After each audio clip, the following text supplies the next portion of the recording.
Hello everyone, welcome back to Spotify Amrit. ये IPL addition के episode यहाँ पर मैं करूँगा। और आईपीएल क्योंकि अभी जस्ट 2 महीने बाकी हैं और 2 महीने बहुत ही कम टाइम होता है। 23 मार्च जो डेट दी गई है कि 23 मार्च को आईपीएल स्टार्ट हो सकता है, जो चलेगा 29 मई तक। तो आईपीएल एडिशन में मैं बात करूंगा टीम से रिलेटेड, कौन सी टीम में कितने प्लेयर, मतलब कौन कौन से प्लेयर हैं, किस पे हमारी नज़र होने वाली है इस आईपीएल में, और आने वाले एडिशन में हमें क्या कौन कौन सा प्लेयर हमें देखने को मिल सकता है जो इवन फैंटेसी में ज़्यादा बेहतर निकल कर आएगा। और इंडियन जो सिलेक्टर्स हैं उनकी नज़र किस टीम के किस प्लेयर पे रहने वाली है, क्योंकि जस्ट आईपीएल के बाद वर्ल्ड कप स्टार्ट होने वाला है। तो आज पहले एपिसोड में मैं बात करने जा रहा हूँ सीएसके के ऊपर, क्योंकि वो डिफेंडिंग चैंपियन है और 5 बार आईपीएल का खिताब जीत चुके हैं। जी हाँ, आईपीएल को अभी में भी आपने सुना होगा कि टाटा ने आईपीएल के शेयर ले लिए हैं अगले कुछ सालों के लिए। और टाटा आईपीएल में अब हम देखेंगे कि जो फ्रेंचाइजीज हैं, क्योंकि जस्ट अभी ऑप्शन ख़त्म हुआ था तो बहुत सारे फेरबदल हुए हर एक टीम के अंदर। तो जो मेन जो खिलाड़ी हैं और उनके स्टैट्स के बारे में मैं बात करूंगा, और मुझे जो प्लेयर्स लगते हैं जो फैंटेसी में भी आप आगे आप सेलेक्ट कर सकते हैं, उनके बारे में भी मैं बात करूंगा। और वर्ल्ड कप से रिलेटेड भी हमारे पास कुछ ना कुछ मसाला ज़रूर आएगा जैसे जैसे हम आईपीएल एडिशन के एपिसोड्स में हम आगे बढ़ेंगे। तो आज की पहली टीम है सीएसके, क्योंकि डिफेंडिंग चैम्पियन है।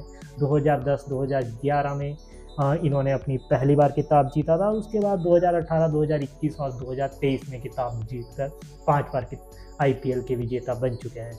और आईपीएल के अभी, क्योंकि हम जानते हैं कि एक ऐसे कैप्टन है उनके पास जिसके ऊपर पूरे हिंदुस्तान की या पूरे वर्ल्ड की नज़र है, जो भी आईपीएल और क्रिकेट को फॉलो करता है, और उनका नाम है महेंद्र सिंह धोनी। जी हाँ, महेंद्र सिंह धोनी का हमें लास्ट सीज़न लग रहा था कि वो लास्ट सीज़न हो सकता है, लेकिन महेंद्र सिंह धोनी ने हमेशा की तरह बोला definitely not, this will not be my last addition. तो वही इस बार हम देख सकते हैं कि धोनी का मे बी ये लास्ट सीज़न लग रहा था कि वो लास्ट सीज़न होगा, लेकिन नहीं हुआ।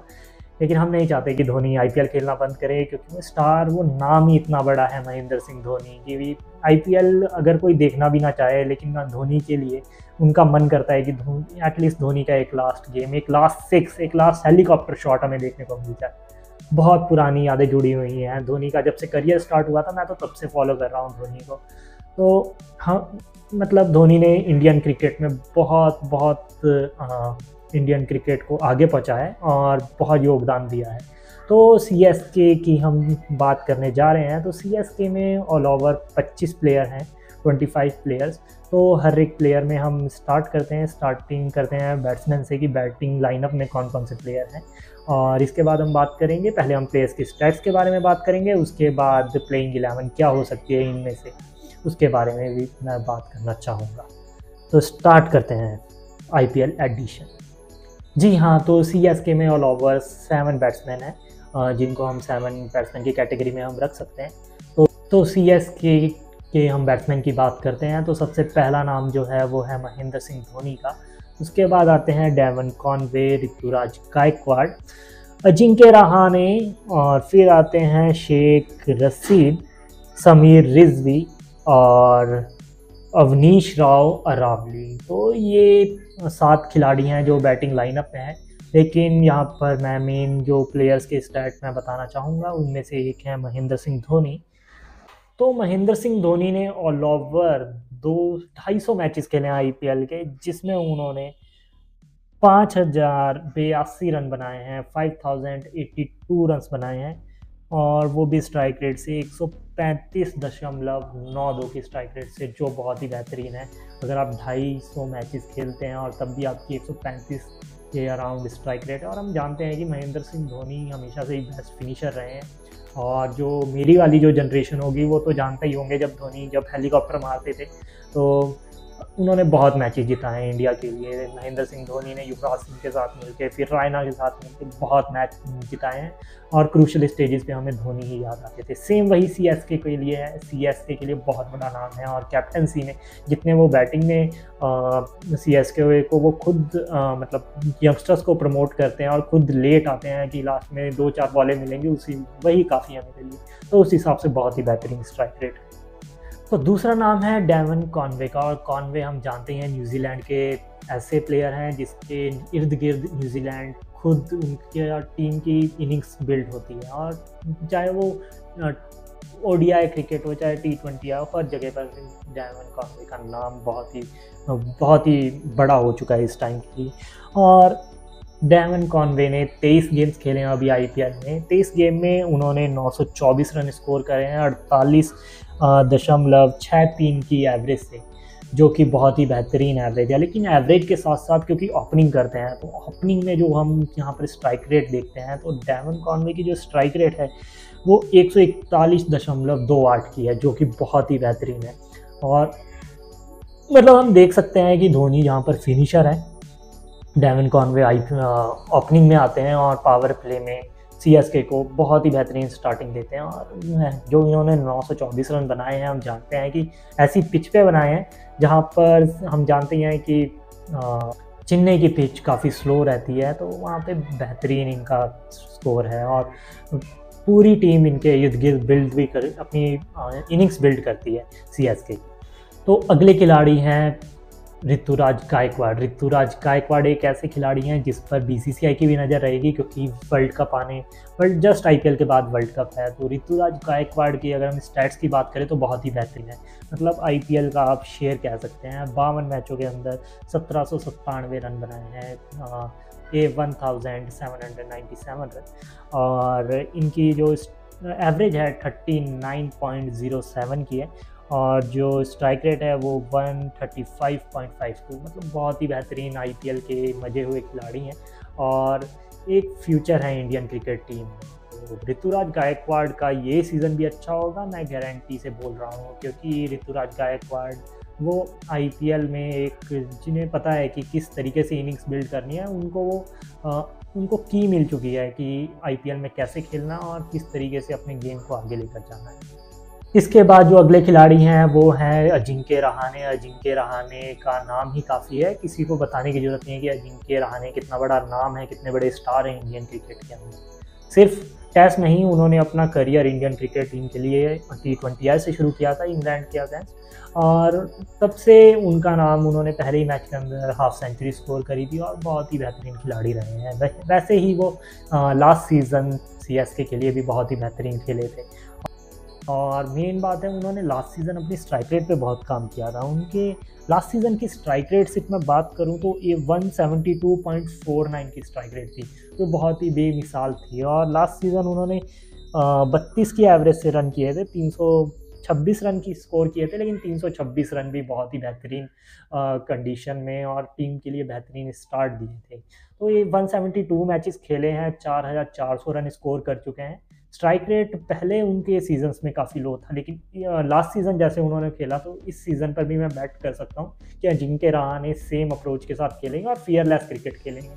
और सीएसके की टीम में एक जगह भी बनती है, जो पहले रायुडू की पोजीशन थी वही अब अजिंक्य रहाणे को मिलेगी, और सेम मेरे ख्याल से वैसे ही प्लेटफॉर्म सेट करेंगे और टीम के लिए बेहतरीन परफॉर्म करना चाहिए इस सीज़न भी, क्योंकि उनको भी अब अजिंक्य रहाणे के पास कुछ बचा नहीं है अभी टीम के अपने करियर को लेकर खोने के लिए, क्योंकि ऑलरेडी उनको टेस्ट स्क्वाड से बाहर कर दिया है। तो अजिंक्य रहाणे जैसे लास्ट सीज़न उन्होंने बेमिसाल क्रिकेट खेली थी, वैसे ही मुझे उम्मीद है कि वो उसी को कंटिन्यू रखेंगे और आगे भी ऐसे ही परफॉर्म करेंगे इस एडिशन आईपीएल के। इनके अलावा और भी यंग प्लेयर इस बार इन्वेस्ट किया है सीएसके ने, और जिसमें समीर रिजवी बहुत ही बेहतरीन नाम है और इनके ऊपर सबकी नज़र रहने वाली इस आईपीएल। और जो यंग एमर्जिंग प्लेयर होते हैं उसमें इनका नाम देखने को मिल सकता है।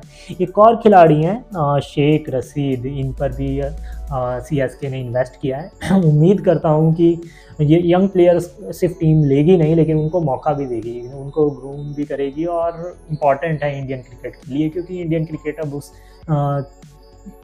उस स्थिति में पहुंच रहा है, उस सिचुएशन में पहुंच रहा है जहाँ पर बहुत ही जल्द हमें इंडियन क्रिकेट में ट्रांजिशन देखने को मिलेगी। तो ट्रांजिशन ऐसे मौके पर होनी चाहिए जब जो यंग प्लेयर हैं, यंग प्लेयर के साथ साथ जो बिल्कुल ही जो अंडर 19 से जो खिलाड़ी आ रहे हैं उनको भी चांस मिले, और थोड़ा एक्सपीरियंस का भी मिक्सचर होना चाहिए। एक साथ अगर पूरा चेंज कर देंगे हम ट्रांजिशन में तो टीम बहुत ही ज़्यादा दिक्कत में आती है स्पोर्ट्स में। तो इस वजह से यंग प्लेयर को यही एक चांस है कि उन्हें ग्रूम किया जाए, और आईपीएल से बढ़िया कोई और अच्छा प्लेटफॉर्म नहीं मिल सकता।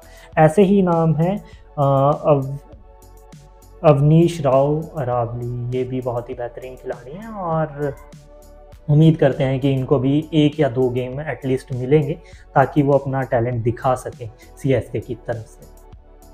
तो ये तो रही बैट्समैन की बात। अब हम बात करते हैं ऑलराउंडर की। ऑलराउंडर्स में बहुत ही बड़े बड़े नाम हैं सीएसके के पास, और एक तो ऐसा नाम है जिसको मतलब कोई इंट्रोडक्शन की ज़रूरत नहीं है, वो है रविंद्र जडेजा।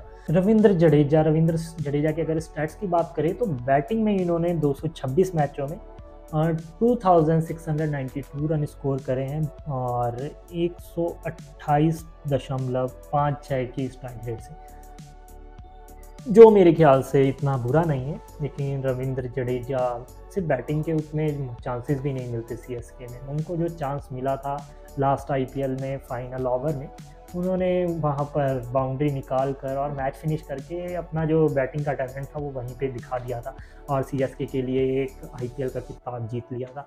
तो इससे और बड़ी क्या ही उम्मीद करे बैटिंग में कोई एक ऑलराउंडर से, जो फाइनल में जाकर एक प्रेशर सोक करके उसको इम्प्लीमेंट करता है अपनी बैटिंग में, और जितने रन चाहिए वो स्कोर भी कर देता है और मैच फिनिश करके आता है। इससे ज़्यादा कोई मांग भी नहीं सकता एक ऑलराउंडर। बाकी बॉलिंग की बात करें तो 226 मैचों में 152 विकेट्स हैं रविंद्र जडेजा की, और इसमें मेन बात है इकॉनमी 7.60 की है, जो बहुत ही बेहतरीन है T20I में।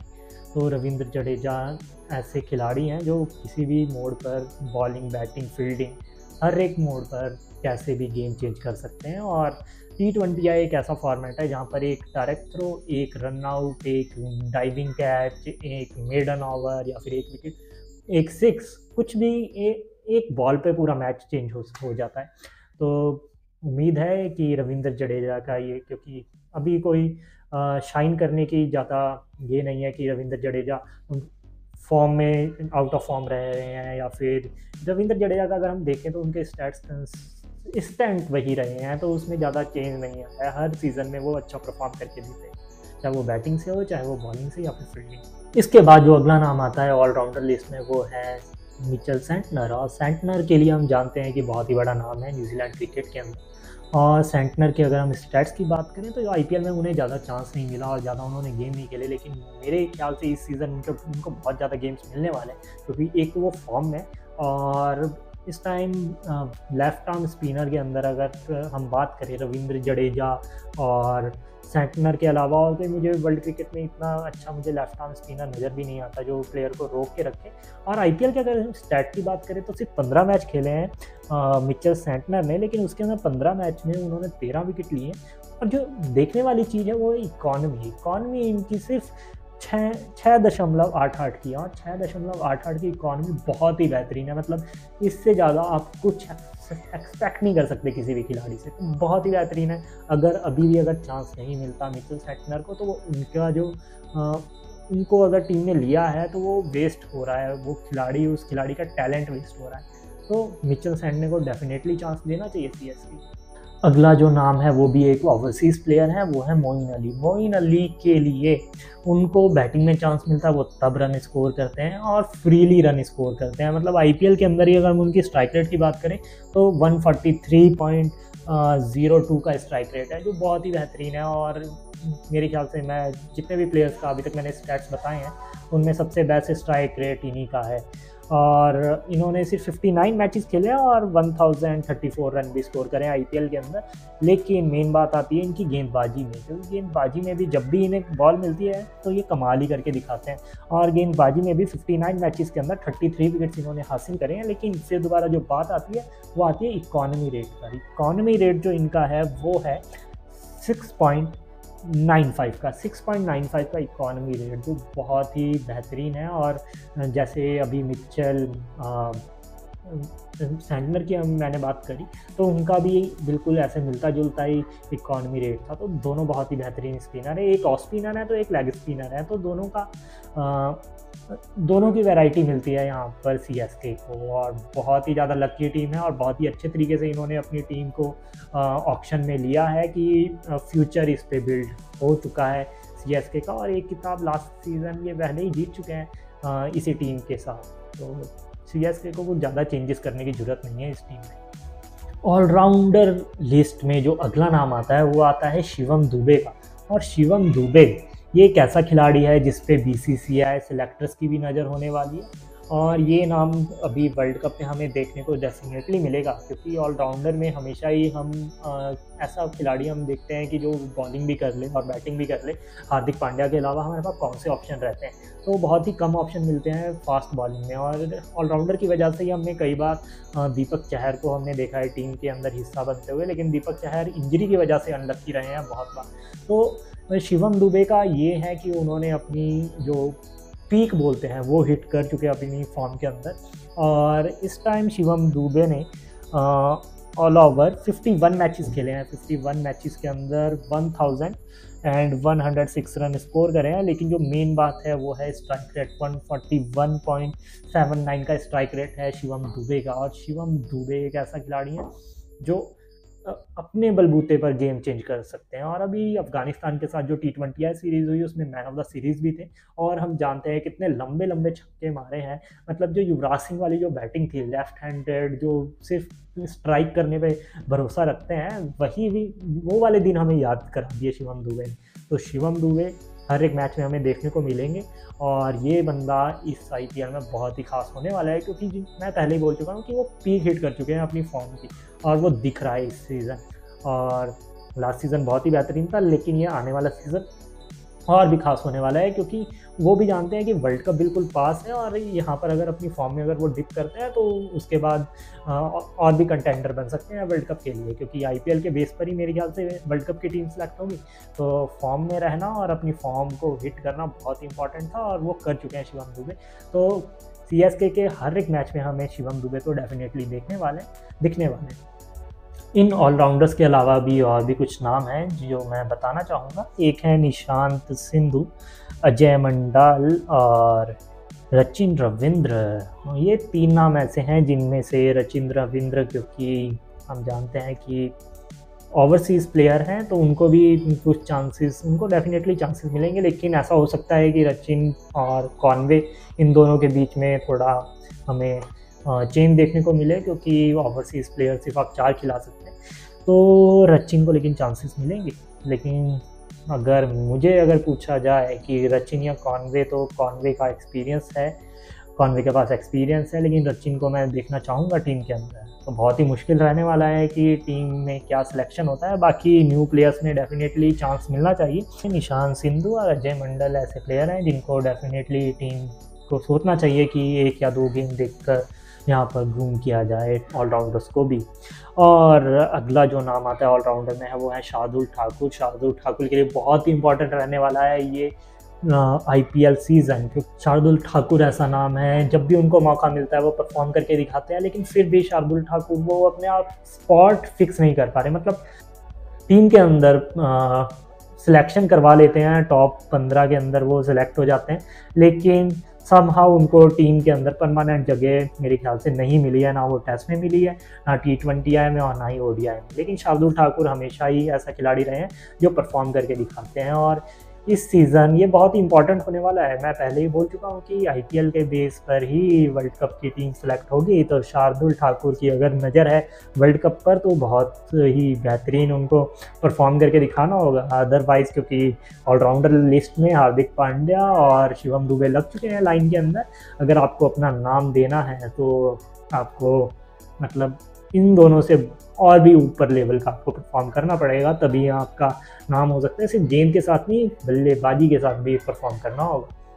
और एक खिलाड़ी हैं जिनका नाम है डैरेल मिचेल। और डैरेल मिचेल को अगर मतलब मैं इंट्रोड्यूस भी कराऊँ तो वो मेरे लिए एक वो रहेगा कि मैं बता रहा हूँ डैरेल मिचेल इतना बड़ा नाम बन चुका है ना इस टाइम वर्ल्ड क्रिकेट के अंदर। मतलब इंडिया का अगर हम वो याद करें सेमीफाइनल के अंदर, वर्ल्ड कप सेमीफाइनल के अंदर, मतलब ऑलमोस्ट ऐसा लग रहा था कि डैरेल मिचेल और विलियमसन मैच ले जा चुके हैं। इंडिया ने टारगेट इतना बड़ा दिया था, उसके बाद भी वो चेज़ होने वाला था। और मिचेल ही हैं जो ऐसा कर सकते हैं, वो खड़े खड़े वो छक्के मारते हैं। और मिचेल को अगर बाहर रखती है सीएसके तो मेरे ख्याल से ये बहुत ही गलत होगा। मैं अगर होता सीएसके में, तो अगर मैं कोच होता या फिर मैं सिलेक्टर होता तो मैं डेफिनेटली ये बोलता कि मिचेल को तो आप रखिए आप अपने प्लेइंग 11 के अंदर।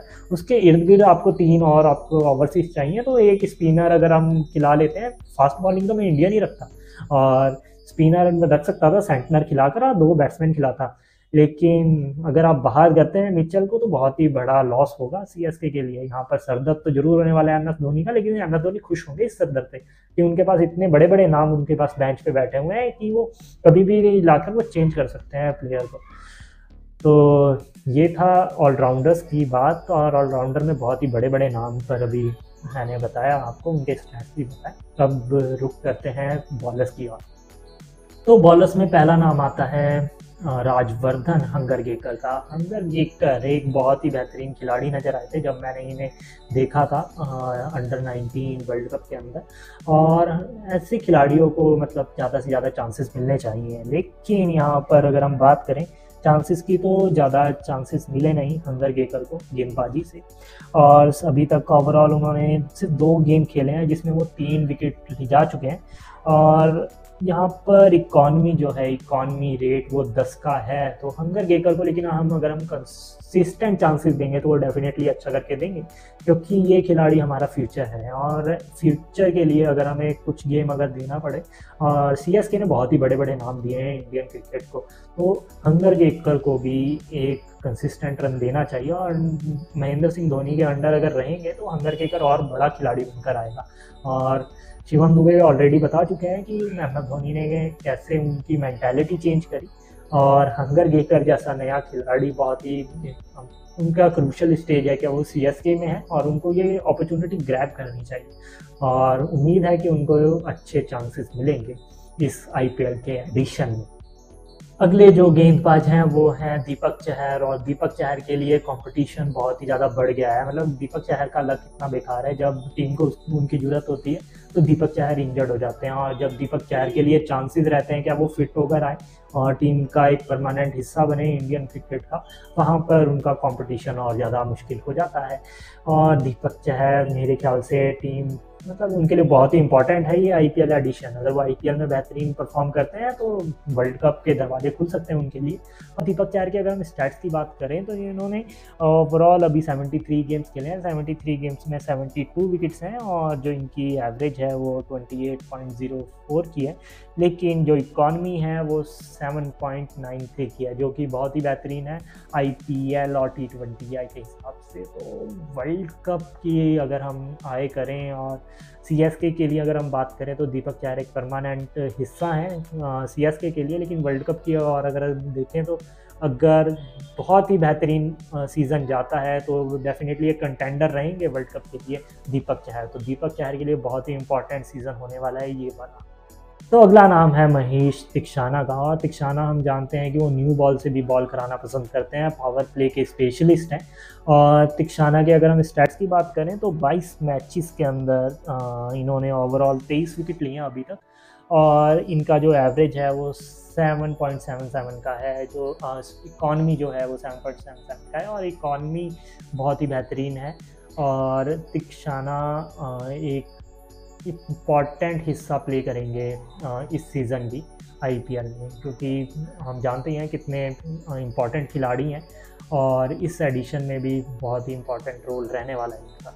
अगला जो नाम है वो है मुकेश चौधरी का। और चौधरी जी ने अपने पहला जो उन्होंने आईपीएल का एडिशन खेला था 2022 के अंदर, उसमें उन्होंने 13 मैचों के अंदर 16 विकेट लिए थे, जो कि बहुत ही बेहतरीन उनका एडिशन गया था आईपीएल का। लेकिन उसके बाद अगला सीज़न उन्होंने मिस किया। लेकिन इस सीज़न वो खेलेंगे तो मैं उम्मीद करता हूं कि वो टीम का परमानेंट हिस्सा रहेंगे, और उम्मीद है कि उनको वो अच्छा परफॉर्म करके दिखाएंगे और अपना एक जो पोजीशन है वो सिक्योर करेंगे टीम के अंदर।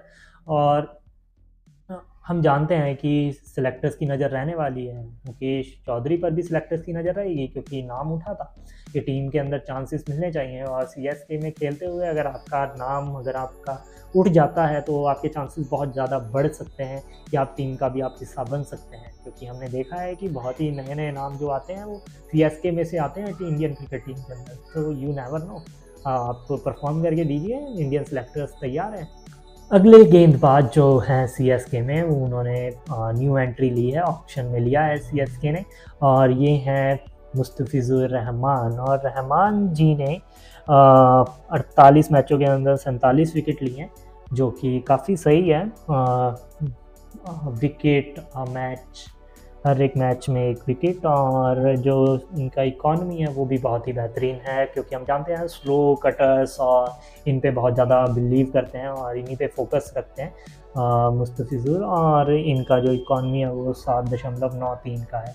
और इस एडिशन में अगर मतलब ओवरसीज़ फास्ट बॉलर की बात की जाए तो डेफिनेटली हमें देखने को मिलेंगे सीएसके की टीम में परफॉर्म करते हुए रहमान के अलावा टीम में और भी यंग प्लेयर्स हैं, जैसे कि प्रशांत सोलंकी, सिमरनजीत सिंह, तुषार देशपांडे को हम पहले भी खेलते हुए देख चुके हैं और बहुत ही अच्छे खिलाड़ी हैं। और मेरे ख्याल से एक अच्छा प्ले खिलाड़ी इनको धोनी के अंडर एक अच्छे खिलाड़ी ग्रूम हो सकते हैं, और देशपांडे को चांसेस मिलेंगे, डेफिनेटली मिलेंगे। लास्ट सीज़न कैपिटल्स की तरफ से खेल रहे थे और उम्मीद है कि यहाँ पर सीएसके के लिए भी वैसा ही बेहतरीन परफॉर्म करके दिखाएंगे। और बाकी एक ऐसे गेंदबाज हैं जो लास्ट सीज़न बहुत ही बड़ा नाम था और इस सीज़न और भी बड़ा होने वाला है, वो हैं पथी राणा। और पथी राणा का हम जानते हैं कि उनका स्लिंगिंग एक्शन है, तो उस वजह से बहुत ही ज़्यादा नाम होने वाला है। और इनको कंसिस्टेंट रन हमने देखा था धोनी के अंदर मिला था और बहुत ही क्रूशल रोल प्ले किया था पथी राणा ने एक विनिंग टाइटल टीम के लिए। तो ये खिलाड़ी जो हैं, ये इनका ओवरऑल अगर हम देखा जाए तो बहुत ही अच्छी टीम है सीएसके की, और उम्मीद यही है कि इस सीज़न बहुत ही बेहतरीन कंपटीशन मिलेगा इनको। एक डिफेंडिंग चैम्पियन उतरेगी सीएसके की टीम और बाकी टीम भी ट्राई करेंगी इनको बीट करने का, लेकिन सीएसके की टीम एक ऐसी सुलझी हुई टीम है जिसके अंदर अगर एक दो अगर चेंजेस भी कर दिए जाएँ तो ज़्यादा टीम बिखरती नहीं है, या फिर बिल्कुल ही ऐसा सीज़न नहीं जाता है जहाँ पर बहुत ही बेकार परफॉर्म हो जाए और टीम बिलो टेबल में रहे। तो हमेशा ही टॉप 4 में बनी रहती है सीएसके की टीम, और ये इस सीज़न भी पूरा डेफिनेटली टॉप 4 में मैं देखना चाहता हूँ और देखेंगे भी हम सभी सीएसके को। ये फ्रेंचाइजी इतना बड़ा बन चुका है सीएसके का कि इस पे नज़र रहने वाली है आने वाले सीज़न में। तो यहाँ पर मुझे जो लगता है कि ओवरसीज़ प्लेयर जो 4 खेलेंगे, जो खेलने चाहिए मेरे अकॉर्डिंग सीएसके में, उनके नाम इस तरीके से हैं। और बहुत ही हार्ड था ये मेरे लिए सिलेक्ट करना, लेकिन सीएसके की परफॉर्मेंस और जैसे उनका डिसीज़न रहता है महेंद्र सिंह धोनी के दिमाग से तो हम नहीं सोच सकते, लेकिन फिर भी एक आइडिया लगा सकते हैं कि वो कैसी टीम बनाना चाहेंगे। तो जो 4 ओवरसीज़ खिलाड़ी होंगे वो मेरे ख्याल से डेवन कॉनवे होंगे एक खिलाड़ी, दूसरे खिलाड़ी जो रह सकते हैं वो डैरिल मिचेल या फिर मोइन अली, इन दोनों में से कोई एक खिलाड़ी रहेगा।